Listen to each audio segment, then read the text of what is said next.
Hello and welcome back to Tech TV. Pete and I are here today to talk about a whole host of different topics, from data sovereignty to addiction to robots that might be friends or foes, who knows.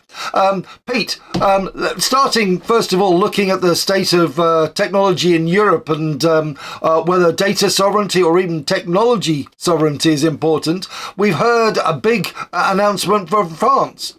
Tell us a bit about what the French are up to. Well, the French are following through on what I suppose you could call a trend.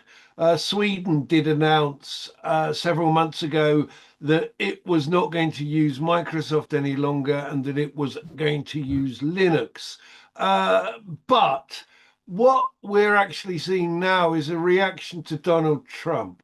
Donald Trump has faced off lots and lots of people in Europe. He's antagonized people in Europe. He's actually pushed for Europe to up its defense budgets. And one of the consequences of what he's been saying, he's annoyed people so much that they've been saying, right, we can't have the Americans running our technological infrastructure. We've got to be in control not only of our own infrastructure, we've got to be in control of our data. What they've been saying is, this is a national security issue, that even if you are in control of your data, if it is moving across American technological infrastructure, you can't be certain that you are in control of your data. Now, France, which has always been, shall we say, a little confrontational. Independent? Yeah, independent, and probably laudably so. They're very, very keen on being in control of their own things. They don't like, for instance, Franglais. They don't like the fact that English has been creeping into their language. They don't like that. I suppose you could call it linguistic pollution. They don't want data pollution. So that's what it's about. And it's highly likely that other European states will follow suit. It's possible also that what we will see is the growth of a European equivalent of Microsoft, something that at one stage, going back to 1996, so probably about 30 years ago, we saw companies like Bull that still existed. ICL was beginning to rock at that time, but there were other companies in Europe that used to be technology champions for their particular nations. The Germans had Nixdorf, I think they had Siemens as well, didn't they?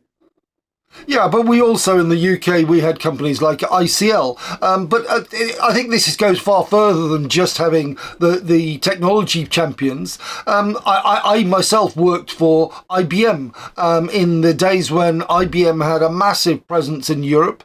IBM employed something like 40 or 50,000 staff in the UK. It had a manufacturing in Greenock. It had a research establishment in Hursley. And therefore, although it was an American technology company, a lot of the jobs and a lot of the IP were being developed in this country, and therefore we had the skills and we had a lot of those benefits. But the problem we have with some of the cloud and the AI giants, which are the technology leaders in this particular wave of technology, is that Amazon may have a presence in countries, but it's largely large marketing warehouses where they're selling a whole load of things and doing all the logistics here and maybe a bit of marketing, but that's about it. All of the high value add jobs are back in the States, and therefore it's nothing like the situation that we had with IBM and others over many decades before this. And obviously there's also the concern that Trump has brought to the fore, where we could be very concerned about the potential for a kill switch, or being bullied, or having some of these platforms withheld from us if we don't conform to some of their demands. So I think that the game has changed here, and we need to wake up to this. And there's potentially a big problem ahead as we struggle against what we see as tech dominance in the US at a time when Trump is very likely to simply turn around and throw large tariffs at us if we do anything to hinder or impede what he sees as his technology giants. Yeah, but that's the issue. We've moved on from that time of IBM. We're now in the internet. There is now the very real possibility of a kill switch. Only yesterday, news emerged of a professor who'd been using ChatGPT, who had put all of his information into ChatGPT for the last 2 years, and then suddenly he changed the setting and it vanished overnight. Apparently, the person's distraught.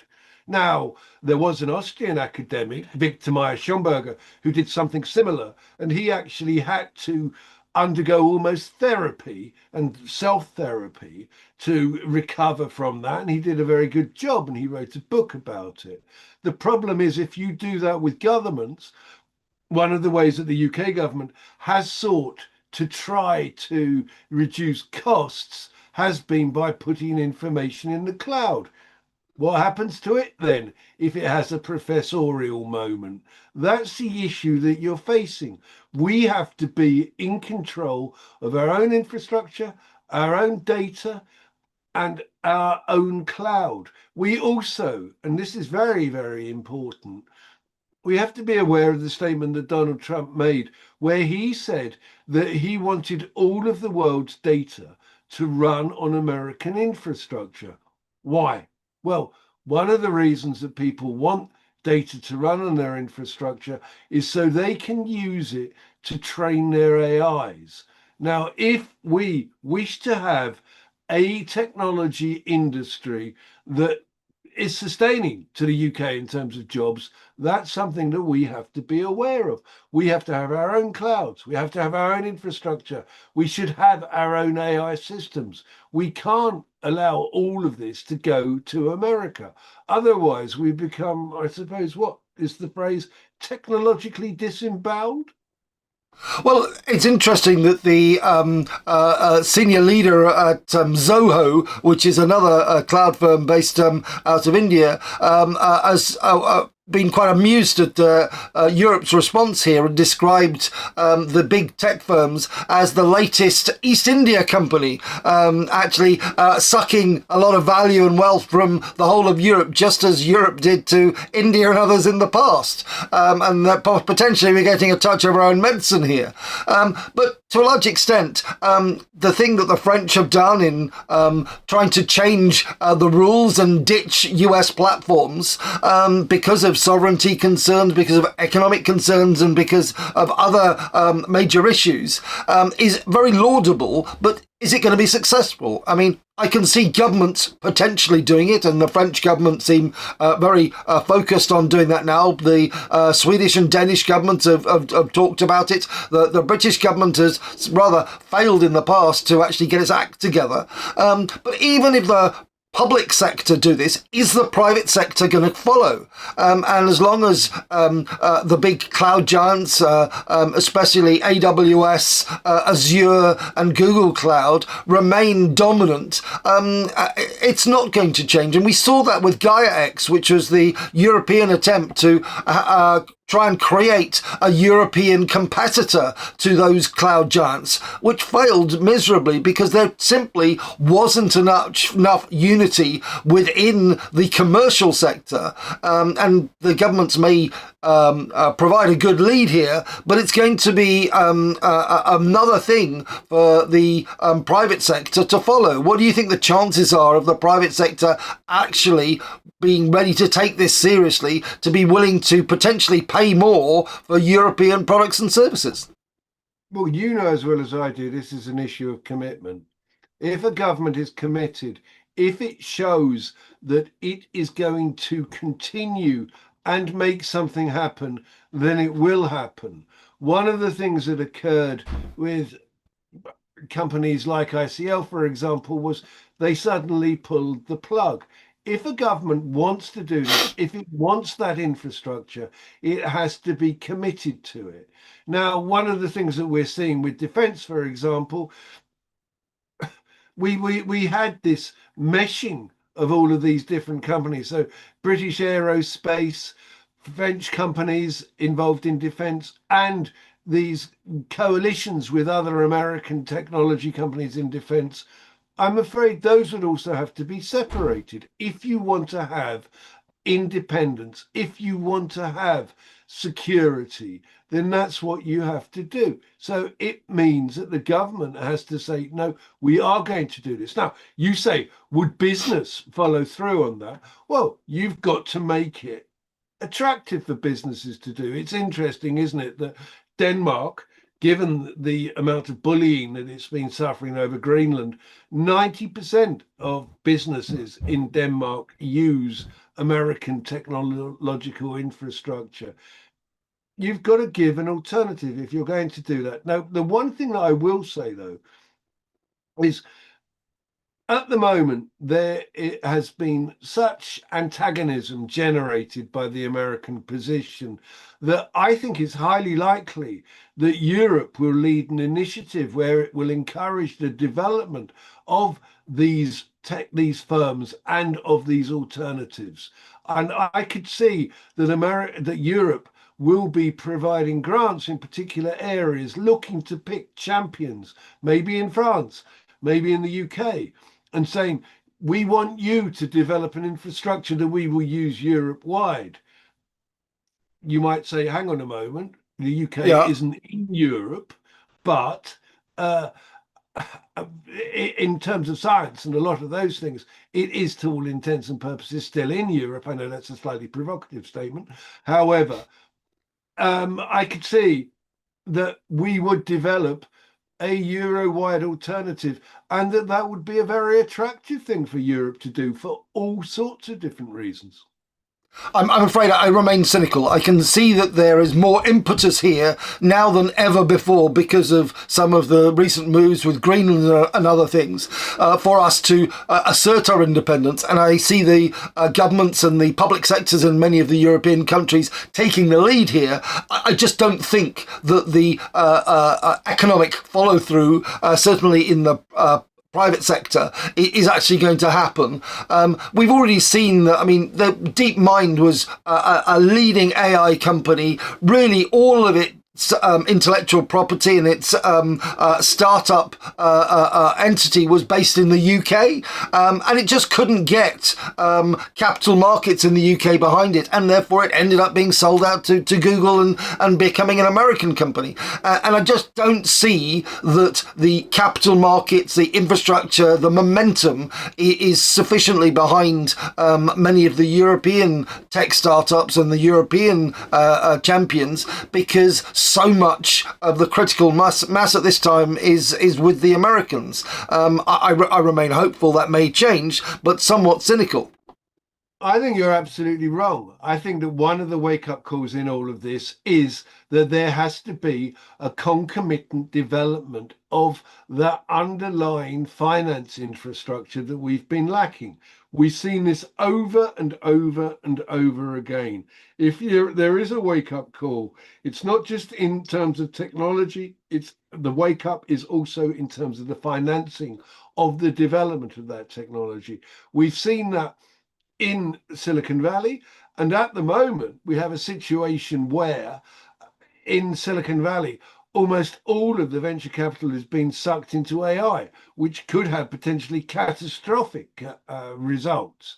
So this is an area where we have to wake up right the way across the board. Now, I know we're running out because there's a lot of things that we have to talk about. So, well, as I say, I mean, we will see over time whether you or I are right. I'm a little cynical. You're more optimistic. But one of the things, not only on the economic side, that may force our hands, might be the fact that there is going to be regulation that is going to step up. And one of the things where regulation is currently making a really big change and an attempt to challenge the US tech giants is in the area of addiction.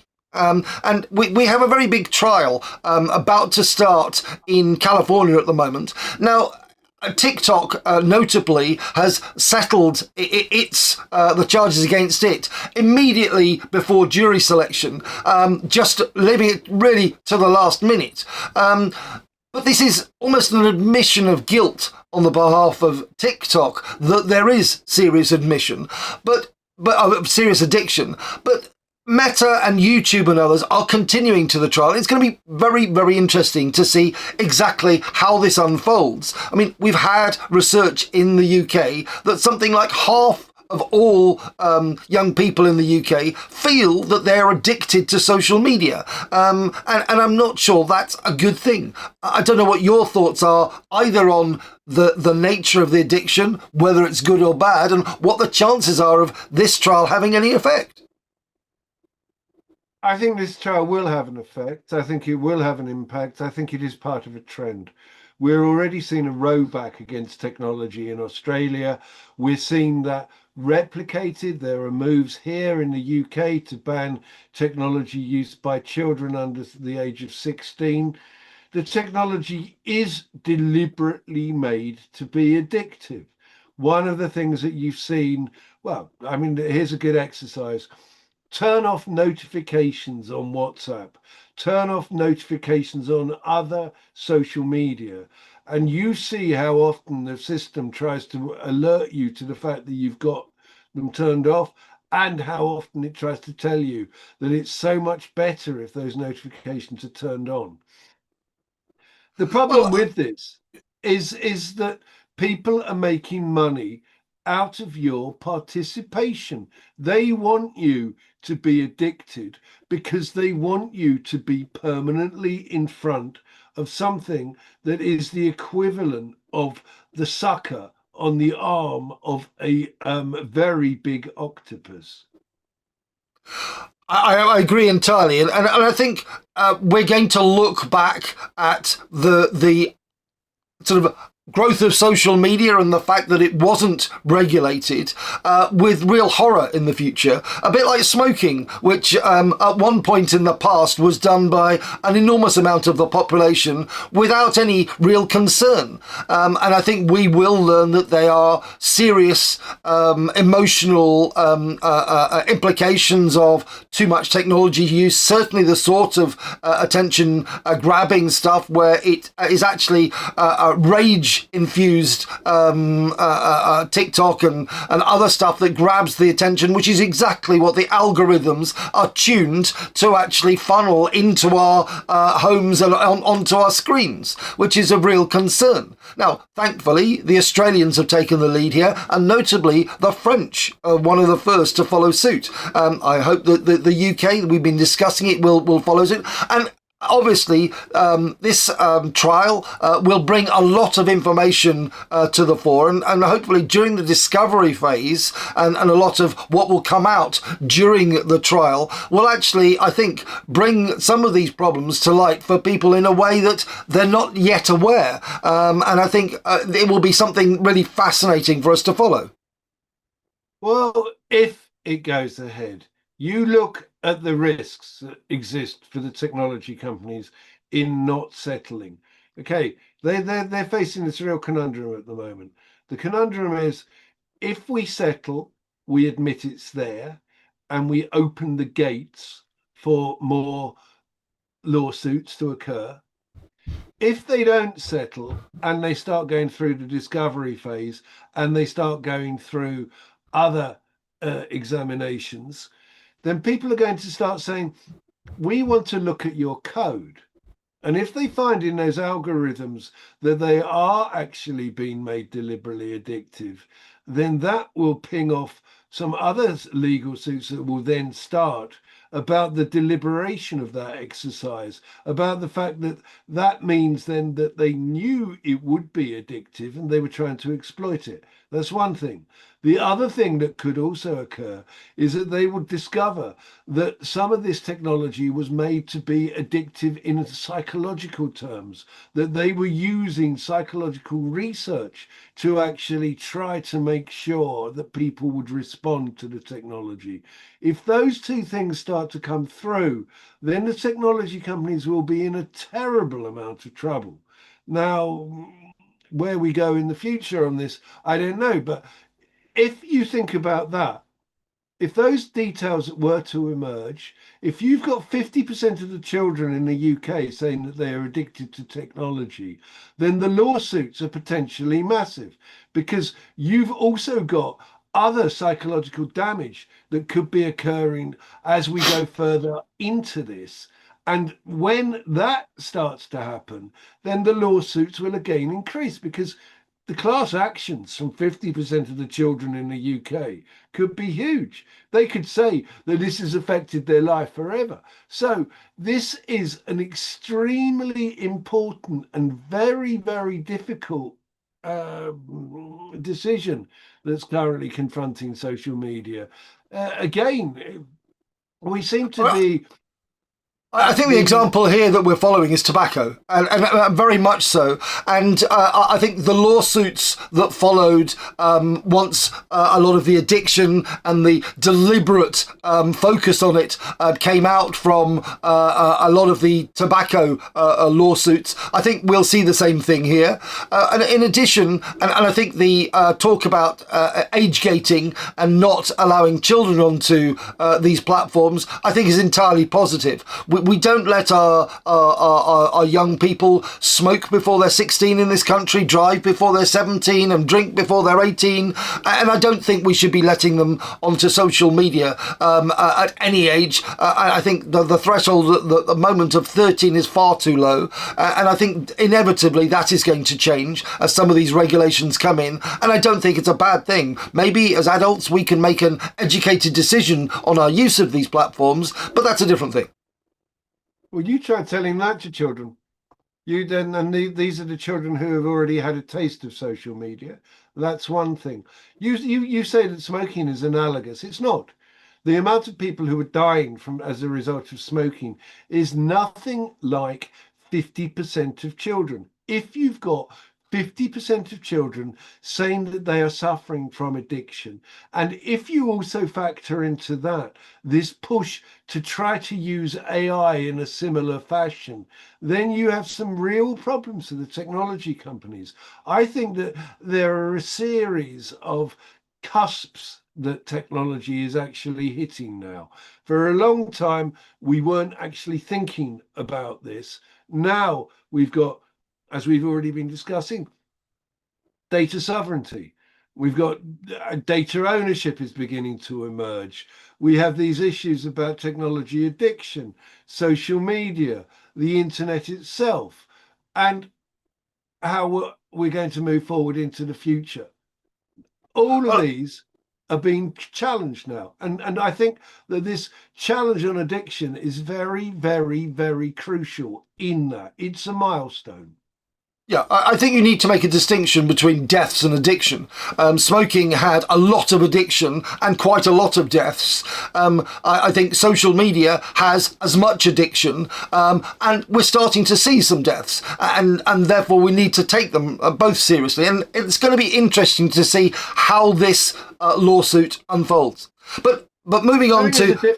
There's a difference, Bill, between being addicted to nicotine and smoking and being addicted to a mobile phone and attention deficit and so many other factors. But anyway, exactly. And I think some of the evidence of some of the harms, if not already being suppressed by these social media companies, will come to the fore over the years as we move forward and we realise what the harms exactly are. But I do think that during the discovery phase and during the early hearing of this trial, a lot will be uncovered, and I'm going to be following it with great interest, as I assure you, and we'll see what happens.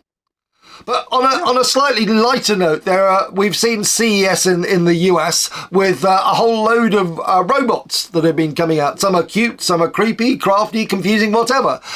What are your thoughts on robots? I, for one, am somebody who has every kitchen gadget under the sun. In fact, my dinner this evening has been cooked for me by a really smart kitchen appliance because I was so busy working on other things at the moment. I will quite happily embrace some more sophisticated technology in the kitchen. I'm not sure quite how ready robots are for this. How ready, Peter, you for robots? I'm not massively. I did have a robot vacuum cleaner. I didn't mind that. I also had a robot lawnmower, which used to amuse me because of the way it used to torment the dogs and the chickens. However, I actually think that that's about as far as you want to go because I think robots are the robots that have been envisaged. I think they're very duplicitous. I don't think you can trust them. How do I know that this robot that is walking around looking so sort of cute and flicking its eyebrows at me? How do I know it's not sending pictures of me off to somewhere? How do I know it's not being hacked by hackers or the intelligence agencies? Well, How do I I think trust it? that we're already being spied on to an extent by Alexa, and there have been cases in the US where people have been prosecuted for what they said in their own homes because it was heard by Alexa, where in reality your Miranda rights guarantee you the right to remain silent, but you kind of given up your Miranda rights and your right to remain silent if you've got an Alexa in the room. So I think inevitably there are CCTV cameras, there are microphones, there are things tracking a lot of what we do. Now, good, bad, whatever, I don't think a few kitchen robots or kitchen gadgets are actually going to make an enormous difference here. And if something can do my ironing for me, a chore that I absolutely loathe, then I'm all for it. No, but the point about this is already when I look at my computer, I now see a interface to the world. It's almost a public interface that sits on my desk. And I sit there and think, I feel a mixture of attraction and repulsion. I think this device is probably listening to me. It can quite easily be turned into a listening device. I can quite easily be monitored via this system. It's almost like the Palantir of Lord of the Rings that you're dragged towards to be examined in front of. And I don't think that that's right. In my book on AI on trial, I wrote that your device should be loyal to you. I think if I'm going to have a robot in my house, that it should sign a declaration saying that it's loyal to me, that it gives me device sanctity, and that it will fight to the death for me and repulse any incomers. It will stand by the door and demand obeisance from anybody who comes through. Well, I'll have to announce my arrival when I come and visit you next in order to ensure that the robots do not attack me in your defense. But I'm a believer that these gadgets are going to become more and more widespread. I've already got as I say, every kitchen gadget imaginable, and I'm going to be buying more. Now, I'm all for having data controls in place to actually limit the amount that they spy on you. And hopefully with GDPR here in Europe, we will have better protections in place when some of these technologies are rolled out. And I am, as you well know, a real privacy champion in that respect. But again, it's going to be how this happens, and we'll watch it as it unfolds. So, Pete, yeah. But Bill, this is the central tenet of all of this, the central core of all of this. And again, I mean, this program's quite interesting insofar as there is a theme running through it, and that is it's an issue with technology. There has to be transparency. You should know what it's doing. As with the Americans, you don't want to have a technology with a kill switch that will disempower you. If a robot is going to be in my house, then I want that robot to be loyal to me. If the technology is in my house, I want it to be loyal to me. There was an old Exactly. Norse thing about fire, which is where the name of the Norse fire god Loki comes from. That he's a good servant but a bad master, and that is the relationship that we've let get out of control with technology. And I think fundamentally it comes down not just to trust in tech, but trust in the people behind the tech. Those that program them, those that have some of these controls. And at the moment, that trust is in short supply. Anyway, thank you, Pete, for joining us again. Actually, Yes. just one last point, which was a very good and interesting point that was made in our program about ID cards and digital ID cards. The point was made by Alessandro, which was that any technology can be perverted. It is the motivation of the people behind it, and that is the issue. That's what we have to overcome. But anyway, I will leave you there. I could talk forever, as you know. And there were plenty of other opportunities. Anyway, thank you very much, Pete, and thank you everyone who's tuned in. We look forward to sharing more with you in the future, which we most certainly will do. So please like, follow, and subscribe to this channel, and we'll be sharing more with you in the near future.